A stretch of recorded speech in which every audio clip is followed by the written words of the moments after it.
Welcome, Shadow Seekers, to American Shadows, Crimes and Chronicles. Today, we're unearthing a tale that'll haunt your thoughts long after it ends. Whether you're glued to the screen or just listening in, you're in for a wild ride through history's darkest corners. If you're new, hit subscribe to join our mission of exposing America's hidden truths. Regulars, your likes fuel our journey into the unknown. Now, let's peel back the layers of time and reveal the secrets beneath. Ready? Let's begin. Prelude to 9/11s, the embassy bombings that warned America. Hello friends, you're watching American Shadows, Crimes and Chronicles, and today we're delving into one of the most devastating terrorist attacks of the late 20th century. On August 7th, 1998, two simultaneous bombings targeted the United States embassies in Dar es Salaam, Tanzania, and Nairobi, Kenya. This coordinated attack by Al-Qaeda killed 224 people and injured over 4,500, marking a chilling escalation in the global war on terror. Before we unravel this tragic event and its far-reaching implications, I want to extend my heartfelt thanks to all of you who support our work. Your likes, comments, and shares fuel our passion for uncovering the shadowy corners of history. Now, let's step back to that fateful summer day in 1998 and explore the details of these horrific bombings. Picture, if you will, a typical bustling Friday morning in Nairobi and Dar es Salaam. The streets were filled with commuters, children heading to school, and businesses opening their doors.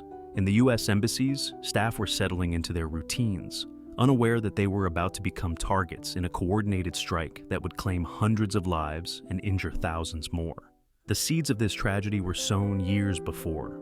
Al-Qaeda, led by Osama bin Laden, had long harbored resentment against the United States for its military presence in the Middle East and its support of Israel.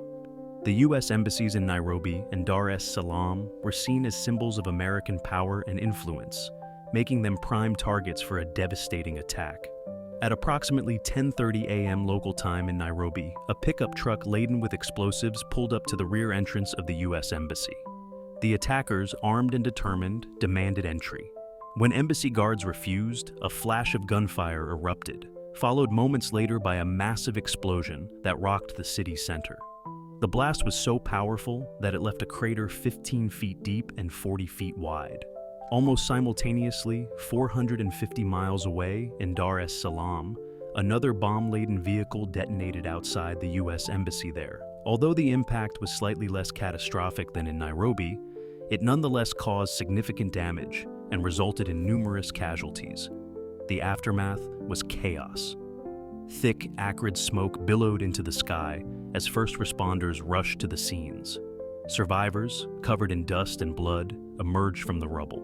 In Nairobi, the nearby Ufundi Cooperative House collapsed, trapping many people inside and complicating rescue efforts. Hospitals were quickly overwhelmed with the influx of casualties, and makeshift triage centers were set up to treat the wounded. The twin attacks were devastating. In Nairobi alone, 213 people were killed, including 12 Americans, and over 4,000 were injured.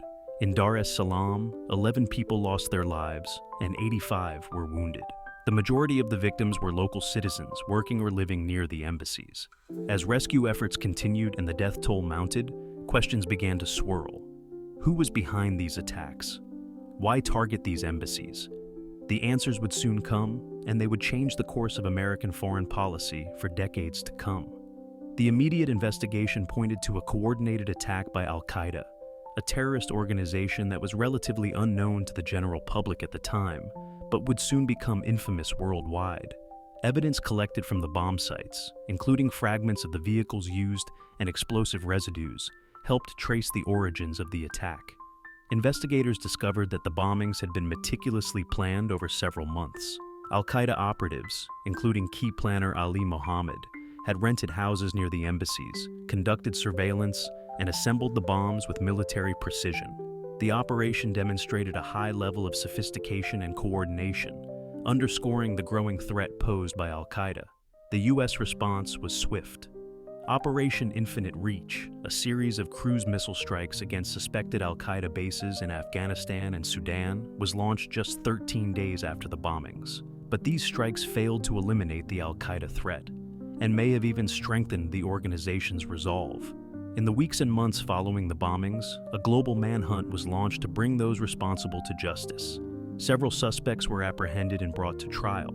Notably, in 2001, 4 men were convicted in the United States for their roles in the bombings. These convictions were significant in demonstrating the international reach of U.S. law enforcement and the determination to hold terrorists accountable. However, the mastermind behind the attacks, Osama bin Laden, remained at large. He would continue to orchestrate further attacks, culminating in the September 11, 2001, attacks on the United States. The embassy bombings were a prelude to the tragic events of 9/11s, underscoring the escalating threat posed by Al-Qaeda. The 1998 embassy bombings had profound and lasting impacts. They brought Al-Qaeda to the forefront of international attention and underscored the necessity for improved security measures at U.S. embassies worldwide.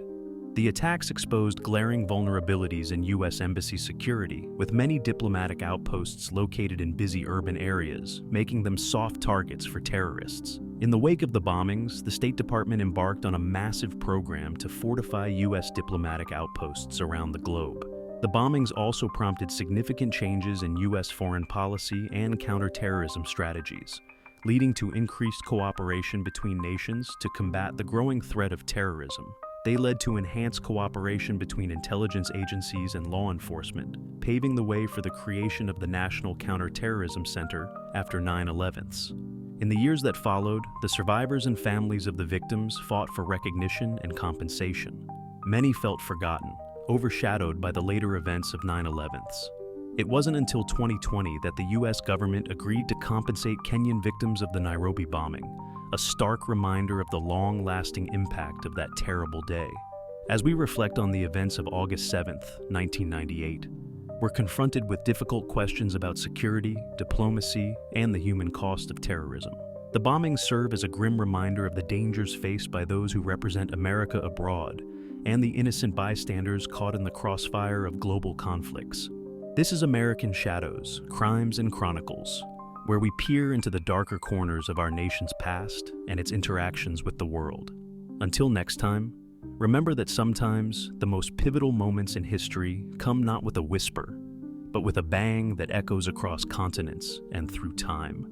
And as we go about our daily lives, let's take a moment to appreciate the often unsung heroes who represent our nation in far-flung corners of the world, standing on the front lines of diplomacy and, sometimes, in the crosshairs of those who wish us harm.